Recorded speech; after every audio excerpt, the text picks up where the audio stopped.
আমি একটা বউ যার কোনো স্বাদ নাই, আহ্লাদ নাই, আশা নাই, আকাঙ্ক্ষা নাই। এত কিছু যে করি তার কোনো নাম নাই। এটা করণ লাগবো কি আর এইটাই তুমি করো না। আমি আর থাকতাম না, কালকে সকালে উঠে আমি চলে যাবো।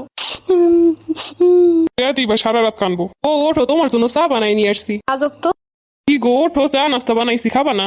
এই বেটার কি হইলো, সুবিধা মনে হইতেছে না। আবার বৃষ্টি দিয়ে আইলো নাকি? দ্রুত খাওয়া দাওয়া করতে হইব, বাইরে যাবো। তুমি না বলছিলা তোমার কি কি লাগবো? এগুলো মোটেও সুবিধা না, আমার ঘুম করে দিব হয়তো। এখনো রাগ করে আসছো? বলছিলাম সকালবেলা উঠে চইলা যাবো, সকাল হয়েছে আমি চইলা যাবো। কোথায় চইলা যাইবা? আমি তোমার জন্য আরো 10 দিনের ছুটি নিছি। 10 দিনের ছুটি নিছে, তার মানে আমার ঘুম করে দিয়ে পালাতক হইব। চিন্তা করছি তোমার এলো 3 দিনের জন্য কক্সবাজার ঘুরতে যাবো। ওরে বুদ্ধি, আমারে কক্সবাজারের পানিতে ভাসায় দিব। না না না, দ্রুত চলে যাইতে হইবে হেন্দিয়া। আরে এত কি ভাবতাছো? উঠো, খাবারটা খাও। আমি যাইতেছি খাবার বানাইতে। আরে আমি তো খাবার বানাইছি, তুমি আবার এখন কি বানাবা? না না, আমি তোমার বানানো খাবার খাইতাম না, আমি আমার খাবার বানাই খামু। তুমি সকালবেলা ওইটা কাম করবা, এটা আমার সহ্য হইব না। তোমার কষ্ট হইব এলে আমি খাবার বানাই নিয়ে আসছি, আর তুমি যদি এখন না খাও। তুমি যদি না খাও তাহলে আমিও খামো না। ভাবছি দুজনে 1 প্লেট দিয়ে খামো, তোমারে খাওয়াই দিব আর আমি খামো। বিষ হইলে তো আর 1 প্লেটে খাইতে চাইতো না। কেমন হয়েছে আমার বানানো খাবার?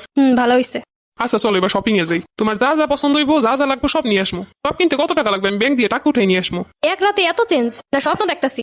ব্যাংক দিয়ে টাকা তুইলাই না নাকি শপিং করাইবো? দিন ভূতে বস টস করলো নাকি? কি গো, ওঠো, লেট হয়ে যাইতাছে। আজকে দুপুরে বাইরেই খাবো। এটা কি পাগলটাকে লইয়া গেল নাকি? ওই যে ফুচকা আছে, ফুচকা খাবা? বাপরে বাপ, ফুচকাও খাওয়াইতেছে। তোমার জানা কি কি খাইতে ভালো লাগে? এক রাতে এরকম চেঞ্জ হওয়ার তো মানে বুঝলাম না। আরে আমি তো বুঝতাম না তুমি কি চাও না চাও। আসলে আমারই তো দায়িত্ব তোমার ভালো রাখার। ব্যস্ততার কারণে তোমার একটু সময় দিতে পারি না। যেটুকু সময় পেয়ে তাতে তো ফোন টিপে শেষ করে হলাই। এত দরদার ভালোবাসা কোথায় ছিল এতদিন? এরকম সুবুদ্ধি দিলে তো ছিল। আরে ভাবছি এরপর থেকে তুমি যা চাও তাই করার চেষ্টা করবো। আমার এবার মাইরে টেরে ফালানোর চেষ্টা করতেছো না তো? আরে তুমি এগুলো কি কো? আমি তোমার কেন মাইরে ফেলামো? তোমার মাইরে ফেলালে আমি কি বাঁচবো? তুমি কি খাবা? কি আজকে বলবা না রেস্টুরেন্টে শুধু শুধু টাকা খরচ না করে বাসা বসে কিছু বানাই খাই? রেস্টুরেন্টে বাসি পচা খাওয়ান লাগবো না? তোমার শরীরেরও তো একটা রেস্ট আছে। তোমারও তো রান্না করে খাবার খাইতে ইচ্ছা করে। এইগুলো কি স্বপ্নে দেখতাছি? আসলে আমি তোমার সময় দিই না, তুমি রাগ করবা না তো কি করবা? আজকে থেকে তোমার মনের মতো স্বামী হওয়ার চেষ্টা করবো। পরিবর্তন দেখে যতটা না খুশি হইতেছি তার থেকে বেশি হতভম্ব হইতাছি। এই না, এগুলো অর্ডার দিছি। আরে এত অল্প? ভালো কিছু অর্ডার দাও। মার্কেটে আসলে এত কিপটামি করতে 1 প্লেট ফুচকাও খাইতো না, আর 1000 টাকার অর্ডার করার পরও এগুলো বলতাছে। চিন্তার বিষয়। আচ্ছা, ও আবার চেঞ্জ হয়ে যায় না তো কারোর সাথে? হুবহু ওর মতো দেখতে কেউ আসছে আর ও চলে গেছে।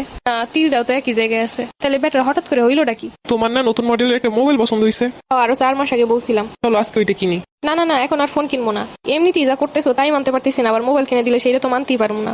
যারে বাজার করানোর লেগে বলা লাগে 3 দিন বৈশা, আর সে নিজে থেকে এখন আমার এইটা সেটা কিনে দিতে চাইতেছে। তুমি কি আমার টাকা দিয়ে কিনতে চাইতেছো? আরে না, এইগুলো তো আমার কর্তব্য। আমার সামর্থ্য অনুযায়ী যা আছে তাই তো তোমার পূরণ করা আমার দায়িত্ব।